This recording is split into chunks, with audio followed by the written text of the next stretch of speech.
हमें वेंटिलेटर पर रखा हुआ है, जब चाहे वो खींच दे और हम मर जाएंगे। हम लोग अंदर जा। मैं पहले तो इससे पूछता हूं कि ये इस नौबत पे लेके कौन आया? 30 साल तो तुम दो खानदान इस मुल्क के ऊपर हुकूमत कर रहे थे। वेंटिलेटर पे डाला किसने?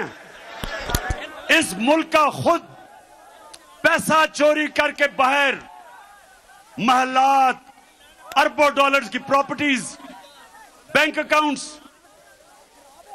सारे शाहाना लाइफस्टाइल और कौम को मकरूज कर दिया। कौन जिम्मेदार है? तो पहले हमें मकरूज किया, अब हमें कहता है कि अगर हमने अमेरिका की गुलामी ना की तो हम मर जाएंगे।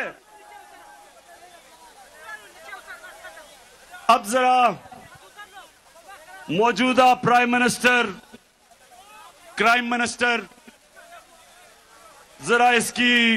जरा सुने जरा ये क्या फरमाते हैं मुल्क का प्राइम मिनिस्टर। मैं सऊदी अरब से होके आया हूं, मैं यूएई के होके आया हूं, और मैंने उन भाइयों को कहा कि आप हमारे बड़े अजीम भाई हैं, हमेशा आपने हमारी मदद की। और मैंने यही कहा, जब मैं आया हूं तो आप समझेंगे शायद ये मांगने आया। मैं मांगने नहीं आया, लेकिन मजबूरी है।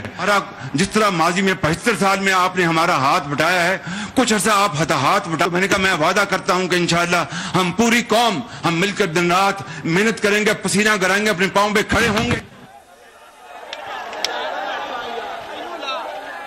अब मुझे बताएं, पाकिस्तानियों मुझे बताएं आप कि जब आप मुल्क का प्राइम मिनिस्टर और उस मुल्क का डिफेंस मिनिस्टर ये कहते हैं कि अमेरिका के बगैर हम जी नहीं सकते, तो मुझे बताएं आप सबकी क्या इज्जत होगी? हरे पासपोर्ट की दुनिया में क्या इज्जत होगी?